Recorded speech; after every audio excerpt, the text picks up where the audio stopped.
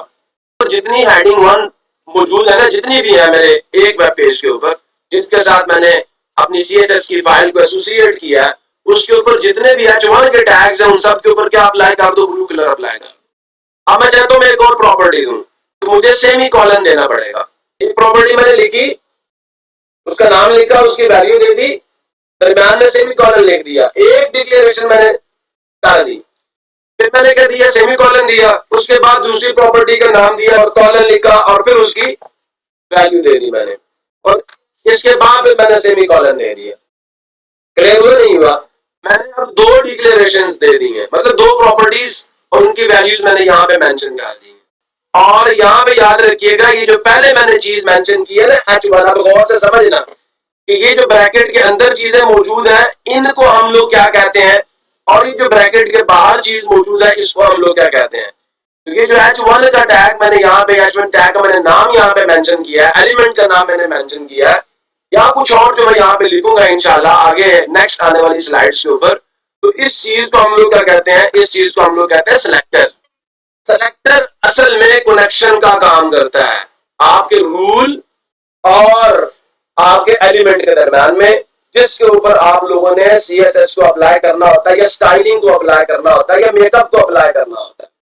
तो पहली चीज सिलेक्टर समझ आ गई कि सबसे पहले आपने सिलेक्टर लिखना है।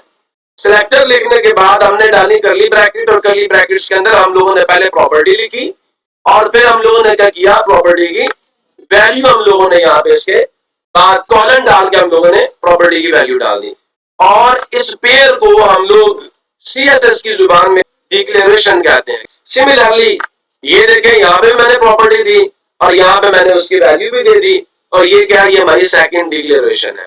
और इन दोनों को हम लोग किससे सेपरेट कर रहे हैं, by using the semi colon. इस पूरे ब्लॉक को ना जो करली ब्रैकेट्स के अंदर हमने डाला हुआ है, इसको डिक्लेरेशन ब्लॉक कहते हैं, और इसे हम सिलेक्टर कहते हैं।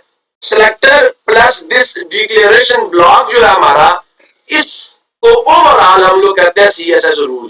दोबारा आपको बता देता हूं कि सीएसएस रूल दो हिस्सों पे मुश्तमिल है, एक डिक्लेरेशन ब्लॉक पे और दूसरा सिलेक्टर पे। सिलेक्टर हम पहले डालते हैं और उसके बाद करली ब्रैकेट्स के अंदर हम लोग डिक्लेरेशन जो है वो डालते हैं। ठीक हो गया। और हमारा जो डिक्लेरेशन का ब्लॉक है जो कि करली ब्रैकेट्स के अंदर रिजाइड करता है, उसके अंदर मौजूद होता है, उसमें डिक्लेरेशन जो है वो एक से ज्यादा भी हो सकती हैं। और डिक्लेरेशन असल में है क्या, ये प्रॉपर्टी एंड वैल्यू पेयर के ऊपर मुश्तमिल होती है। तो ये सीएसएस रूल के बारे में मैंने आपको एक डिस्क्रिप्शन, एक एक्सप्लेनेशन आपको दे दी है। अगर समझ आ गई है तो बहुत अच्छी बात, नहीं समझ आई, जो लोग मुझे सुन रहे हैं यूट्यूब के ऊपर, वो कमेंट में लेके मुझसे पूछ लें। अब याद रखिएगा, जो चीज पहले आ रही है ना, वो सबसे ज्यादा इंपॉर्टेंट है। प्रॉपर्टी सबको आ जाती है, ये सिलेक्टर असल में वो इंपॉर्टेंट चीज है जो एक एलिमेंट को और एक रूल को आपस में कनेक्ट करता है। एक एलिमेंट को और एक रूल को आपस में कनेक्ट करता है, ये सिलेक्टर जो होता है। अगर आप लोगों को सिलेक्टर का यूज नहीं आता, सिलेक्टर लगाना नहीं आता, आप लोगों को सीएसएस नहीं आती। ये समझ आ जाएगी, प्रॉपर्टी लिखी, कॉलन डाला, प्रॉपर्टी की वैल्यू दे दी, बड़ा आसान था। लेकिन एलिमेंट और रूल के दरमियान में जो कनेक्शन हमने इस्टेब्लिश करना है, उसके अंदर सीएसएस का जो सिलेक्टर है ये की रोल प्ले करता है। जब हम सिलेक्टर सही लिखेंगे तो हमारा रूल भी सही तरीके से अप्लाई होगा और उसी चीज पर अप्लाई होगा जिस पर हम अप्लाई करना चाह रहे होंगे। सीएसएस सिंटैक्स जो है, इसकी हमने बात कर ली है। अब थोड़ी सी डिस्क्रिप्शन जो मैं अल्फाज में बोल चुका हूं, समझा चुका हूं, मैंने लिख के भी दे दी आपको कि CSS rule consist of A selector and declaration block. CSS का रूल दो हिस्सों में मुश्तमिल है, डिक्लेरेशन ब्लॉक पे और सिलेक्टर पे। दो चीजें, ज्यादा कोई लंबी बात मैंने नहीं करनी है आपके साथ।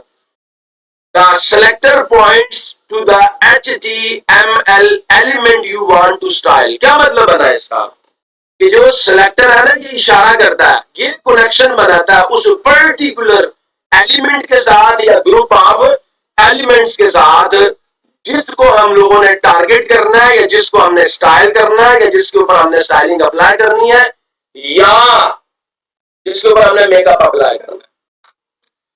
डिक्लेरेशन ब्लॉक जो है कंटेन्स, उसमें क्या होता है, मौजूद होती हैं, पाई जाती हैं, रिजाइड करती हैं वन और मोर डिक्लेरेशंस, एक या एक से ज्यादा डिक्लेरेशन। कैसे डिक्लेयर कर दो, ऐलान कर दो, ऐलानात होते हैं, ऐलान पड़ा होता है ना, डिक्लेरेशंस पड़ी होती हैं, सेपरेटेड बाय सेमीकोलंस। मैंने आपको बताया यहाँ पे, ये मैं आपके सामने मैंने ये एनिमेशन आपको दिखाई है कि यहां से यहां तक एक डिक्लेरेशन है। जब आप दूसरी डिक्लेरेशन देना चाह रहे होंगे तो आप लोगों को क्या करना पड़ेगा, बी में सेमीकोलन देना पड़ेगा। सो सिमिलरली ईच डिक्लेरेशन, याद रखिएगा, is separated by the other declaration by using the semicolon. Each declaration includes a CSS property name. Her declaration में कितनी चीजें होती हैं? दो चीजें, एक पेड़ पे मुश्तमिल होती है ना डिक्लेरेशन कि पहली बात CSS प्रॉपर्टी का नेम होगा एंड ए वैल्यू, और क्या होगी उसकी वैल्यू होगी, और प्रॉपर्टी नेम और वैल्यू के दरमियान में हम लोगों ने क्या डालना है? कॉलन।